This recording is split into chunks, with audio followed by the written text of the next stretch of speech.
Second year chemistry का chapter number 7, उसके अंदर से एक टॉपिक है फंक्शनल ग्रुप। उसको हम लोग आज डिटेल में डिस्कस करेंगे इंशाल्लाह।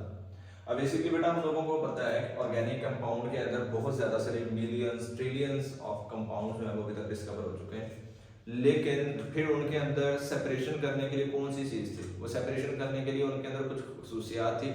जैसा हम लोगों ने प्रीवियस लेक्चर के अंदर भी अगर आप लोग देखो तो हम लोगों ने बड़ी डिटेल में क्लासिफिकेशन ऑफ ऑर्गेनिक कंपाउंड भी डिस्कस किया था। वहां पर भी सिमिलरिटीज और डिफरेंसेस की बुनियाद के ऊपर ही था।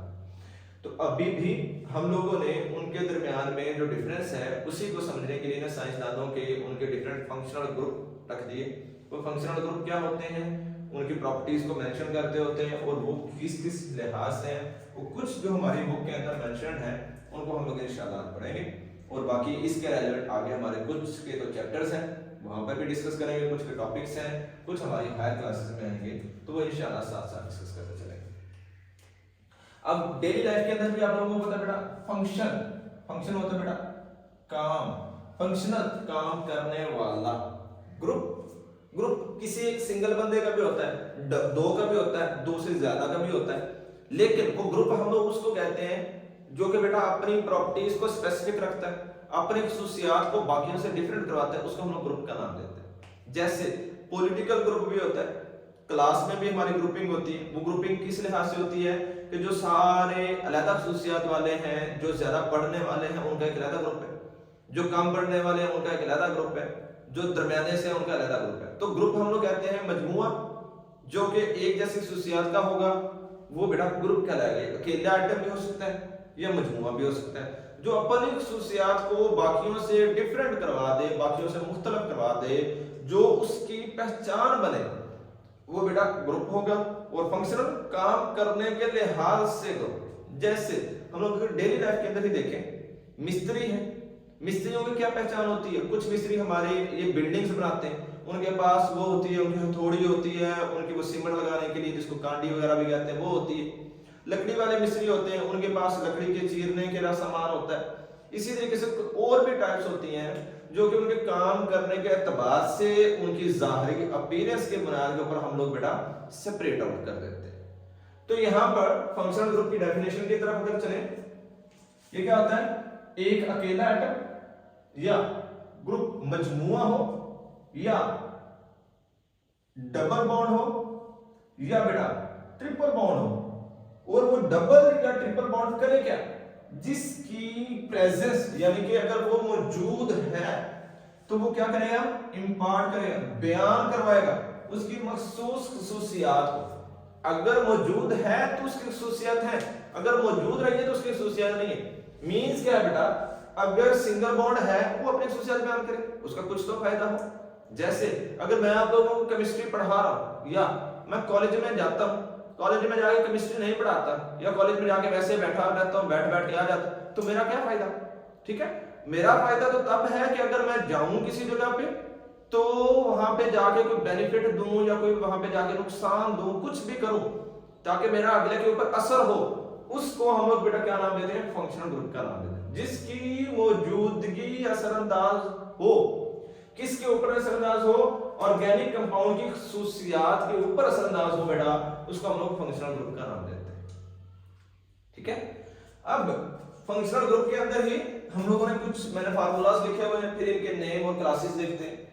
अब यहां पर क्या है, कार्बन कार्बन के दरमियान में अगर सिंगल बॉन्ड है तो ये बेसिक तौर पर तो सिंगल ही आता है, इसको सैचुरेटेड हाइड्रोकार्बन्स के अंदर कंसीडर करते हैं। हम लोगों ने वहां पे 10th क्लास में बड़े डिटेल के अंदर डिस्कस किया था, और ये अल्केन की कैटेगरी में चले जाते हैं। इसी तरीके से अगर कार्बन और कार्बन के दरमियान में बेटा डबल बॉन्ड होगा तो वो सिर्फ खसूसियात को मुख्तलिफ कर देगा, वो कहां पर चला जाएगा, वो अल्कीन के अंदर। ये हम लोगों ने होमोलोगस सीरीज में 10th क्लास में भी बेटा बड़ी डिटेल में पढ़ा था। फिर अगर कार्बन ट्रिपल बॉन्ड कार्बन हो तो ये ट्रिपल बॉन्ड की मौजूदगी, ये किसकी पहचान है उनके अंदर, अल्काइन। यानी कि अगर सिंगल बॉन्ड है, कार्बन कार्बन में है, अल्केन है, डबल है तो अल्कीन है, कार्बन कार्बन में ट्रिपल है तो अल्काइन है। इसको हम लोगों ने डिटेल में प्रीवियस लेक्चर के अंदर भी बेटा डिस्कस किया था। फिर अल्काइल क्या होता है, हम लोग अगर डिस्कस ही कर रहे हैं थोड़ा सा यहाँ पे, अल्काइल को हम लोग चैप्टर नंबर 9 में भी इंशाल्लाह डिटेल में पढ़ेंगे। अल्काइल हम लोगों ने 10th में पढ़ा था कि जब अल्केन कोई भी एक ले लें, उस अल्केन में से माइनस करते हैं हम लोग 1 हाइड्रोजन, एक हाइड्रोजन को निकाल दें तो क्या बनता है? अल्काइल। वो अल्काइल कार्बन के निकलने, हाइड्रोजन के निकलने की वजह से बनेगा। जब हाइड्रोजन निकल गया तो अल्काइल बन गया। मतलब क्या है? उसके अंदर एक वैलेंसी हो गई खाली। वो एक वैलेंसी खाली होने के बाद वो सेटिस्फाई करने के लिए आगे बॉन्डिंग करता है। उसी की बुनियाद पर हम लोग यहाँ पे देखे हुए। तो बेटा क्या है? अगर हैलोजन है तो ये हैलोजन कौन से होते हैं? ग्रुप 17 के एलिमेंट, जिनको आप लोग प्रीवियस क्लासेस में ग्रुप 17 पढ़ते आ रहे हो। अगर चैप्टर नंबर 1 पढ़ा हुआ है आप लोगों ने तो उसको हम लोग ग्रुप 7A का नाम देते हैं, जिसके अंदर आता है हमारा क्लोरीन, ब्रोमीन, आयोडीन वगैरह। ठीक है, तो ये क्या है? ये हमारे पास नाम इसका क्या होता है? हैलोजन, या इसको हेलो कंपाउंड्स का भी नाम देते हैं। और ये जो क्लास बनेगी, ये क्लास बनेगी बेटा हैलाइड्स की। ठीक है, और अल्काइल साथ में जुड़ गया, अल्काइल हैलाइड बन जाएगा। ठीक है, ये हो जाएगा अल्काइल हैलाइड, जो कि हमारा चैप्टर है पूरा, हम लोग इंशाल्लाह डिटेल में डिस्कस करेंगे अल्काइल हैलाइड को। यानी कि अल्काइल के साथ हैलोजन है, ग्रुप 17 के एलिमेंट, इनमें से कोई भी आ जाए उनका नाम क्या होगा? हेलो ग्रुप या हैलोजन्स का नाम देते हैं। अगर अल्काइल के साथ जुड़ गए तो उनको हम लोग हैलाइड्स का नाम देते हैं। जैसे चैप्टर नंबर 1 में पढ़ा था, binary compound of halogen, halogen के साथ जुड़े हुए कोई भी दूसरे कंपाउंड, उनको हम लोग हैलाइड का बेटा नाम देते हैं। इसके बाद आएगा OH। OH का तो हमें कॉमनली पता है, OH हम लोग कहते हैं हाइड्रोक्सल को। और यही हाइड्रोक्सल अगर आ जाए अल्काइल के साथ तो ये क्या बना देता है बेटा? अल्कोहल्स, जो कि ड्रिंकिंग के लिए बहुत ज्यादा इस्तेमाल किए जाते हैं। अल्कोहल्स, ये भी एक पूरा चैप्टर है, वहां पर हम लोग इंशाल्लाह डिटेल में डिस्कस करेंगे। फिर अगर कार्बन और कार्बन इनके दरमियान में ऑक्सीजन हो, ठीक है, कार्बन कार्बन के दरमियान में ऑक्सीजन हो, तो ये बन जाएंगे हमारे, इस लिंकेज को हम लोग ईथर लिंकेज का नाम देंगे, और इन कंपाउंड्स को हम लोग ईथर्स कहते हैं। ठीक है, ऑक्सीजन दरमियान में, कार्बन दोनों साइडों के ऊपर। और इसको ना बेटा कुछ जगहों के ऊपर यूं भी लिखा हुआ है, अल्काइल ऑक्सीजन अल्काइल, और इस अल्काइल के ऊपर ना थोड़ा सा बार, या जिसको आप लोग डैश बोलते हो, वो लिखा लगाया हुआ। इसका मतलब क्या है? इसका मतलब ये है कि अल्काइल दोनों एक जैसे भी हो सकते हैं बेटा, और डिफरेंट भी हो सकते हैं। यानी कि एक जैसे भी और डिफरेंट भी, उनको हम लोग क्या नाम देंगे? ईथर। दोनों साइड पर एक एक कार्बन भी हो सकता है, एक साइड पर 2, एक साइड पर 4, वो भी हो सकता है। इस वजह से इसको R डैश के साथ भी लिखा हुआ है। ठीक है, ये C++O एक साइड पर हाइड्रोजन है, C++O हम लोग बेसिकली कॉमनली इसको बोलते हैं कार्बोनाइल। अगर एक साइड पर हाइड्रोजन है तो ये बेटा हमारे पास बनता है फॉर्माइल। कार्बोनाइल 4 वैलेंसी है कार्बन की, 2 वैलेंसी ऑक्सीजन के साथ, 1 हाइड्रोजन के साथ, लाजमी है कि 1 हाइड्रोजन के साथ 2 ऑक्सीजन के साथ, फॉर्माइल। फिर इधर आ गया अल्काइल, तो हम लोग इसको एल्डिहाइड का नाम देते हैं, जो कि बेटा आप लोगों ने बायो में बड़ी डिटेल में पढ़ा हुआ है, एल्डिहाइड, एल्डोज, शुगर वगैरह। फिर C++O, C++O को नाम देते हैं हम लोग बेटा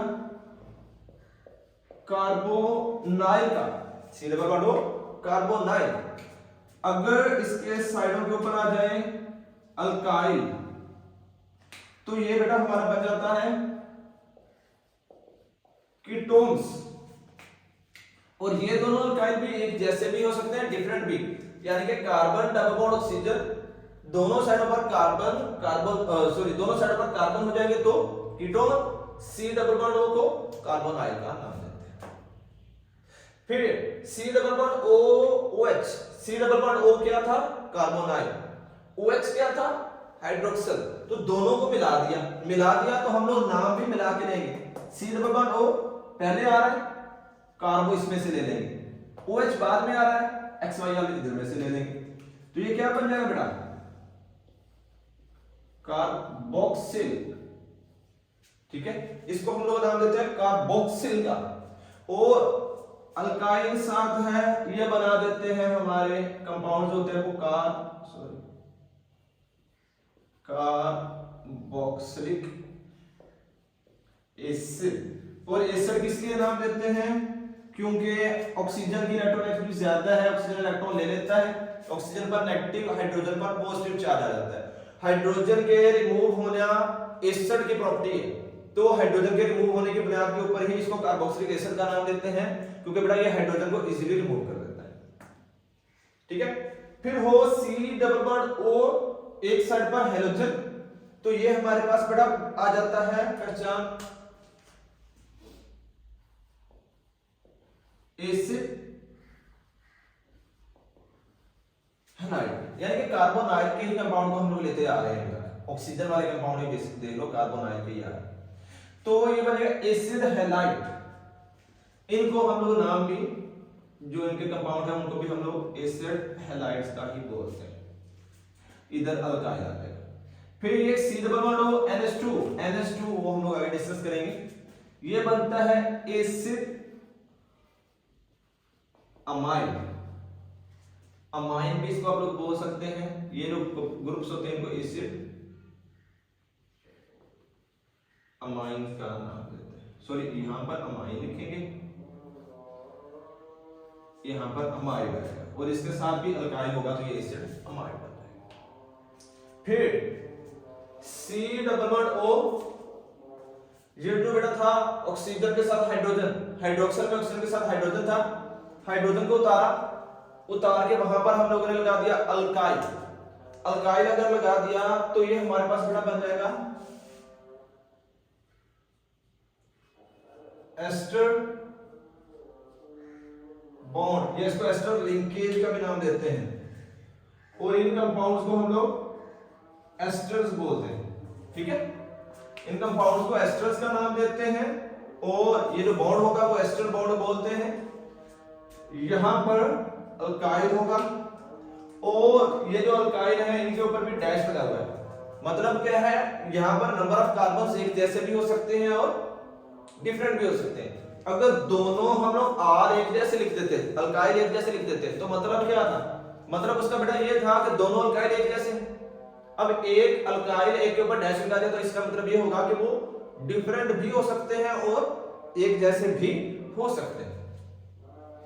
फिर बेटा NH2, ये NH3 आप लोगों को कॉमनली पता है, NH3 हम लोग अमोनिया गैस को बोलते हैं। तो अगर नाइट्रोजन की वैल्यू 3 है ना, हम लोगों को पता है NH3 नाइट्रोजन के अमोनिया होता है, सॉरी, उसी NH3 में से एक हाइड्रोजन निकाल दें, नाइट्रोजन की एक वैल्यू हो जाएगा खाली, और ये बन जाएगा NH2। इसको हम लोग नाम देते हैं अमाइनो ग्रुप का। और अगर इसके साथ आ जाए अल्काइल तो ये क्या बन जाएगा, अमाइड, यानी कि binary compounds of amino, AMINO, amino are known as amide. अब फिर क्या है, फिर यहां पे हो ये कि नाइट्रोजन के साथ 3 हाइड्रोजन होंगे तो अमोनिया, 2 होंगे अमाइनो, 1 हाइड्रोजन है, 2 वैलेंसियां कार्बन के साथ है, तो ये बनेगा I से IMINO, इमाइनो ग्रुप। ठीक है, और अगर बेटा साथ में अल्काइल आ जाएगा तो इसको हम लोग IMID, इमाइड। फिर कार्बन ट्रिपल बॉन्ड नाइट्रोजन, इनको हम लोग बेटा नाम देते हैं सायनो, इस कंपाउंड को नाम देते हैं सायनो। अगर साथ में आ जाएगा अल्काइल तो ये बनेगा सायनाइड। ठीक है, फिर नाइट्रोजन के साथ एक ऑक्सीजन डबल बॉन्ड करके, एक सिंगल बॉन्ड करके, तो इनको हम लोग नाम देते हैं नाइट्रो। अल्काइल आ गया तो ये क्या बन जाएंगे, अल्काइल नाइट्राइल्स या नाइट्राइड्स भी इनको लिखते हैं।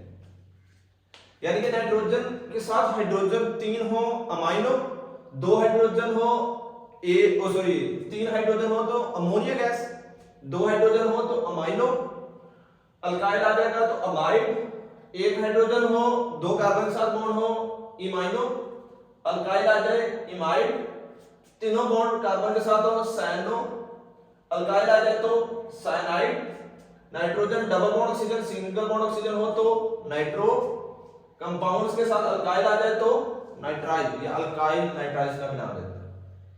ठीक है, इसके बाद आ जाता है बेटा लास्ट वन हमारा होता है एसएच वाला, इसको हम लोग नाम देते हैं मर्कैप्टो, और अगर अल्काइल साथ में आ जाए तो इसको हम लोग थायोल का नाम देते हैं। यानी कि सल्फर दो वैलेंसी शो करता है, एक साइड पर हो हाइड्रोजन मर्कैप्टो, एक साइड पर हाइड्रोजन हो एक साइड पर अल्काइल हो, तो ऐसे कंपाउंड्स को थायोल का नाम देते हैं। तो ये तो था बेटा सारे का सारा हमारा फंक्शनल ग्रुप, जिसकी बुनियाद के ऊपर अगर हम लोग देखें तो सब की हम लोगों ने सेपरेशन की हुई है। तो इसीलिए ऑर्गेनिक कंपाउंड जो है वो अपनी डिफरेंट कैटेगरीज में डिवाइड होते हैं, अपनी केमिकल और प्रॉपर्टी जो फिजिकल प्रॉपर्टीज होती हैं वो इसी फंक्शनल ग्रुप की बुनियाद के ऊपर ही मेंशन करवाते हैं। ठीक है, ये अक्सर हमारी बुक हमारे एनुअल एग्जाम्स के अंदर शॉर्ट क्वेश्चन और एमसीक्यूज के अंदर काफी दफा आ जाता है। इनमें से किसी एक का फार्मूला बता देगा, उनका नेम या फिर क्लास पूछ लेगा कि ये किस क्लास से या किस क्या नेम है इनका, तो वो आप लोग अच्छे से प्रिपेयर करते हैं। बाकी ये है कि हम लोगों ने आगे भी इनको इंशाल्लाह डिटेल्स में डिस्कस करना है। तो होप सो आप लोगों को क्लियर हो गया होगा। मजीद कोई इसके रिलेवेंट क्वेश्चन हो तो आप लोग पूछ सकते हो। Thank you, Allah Hafiz.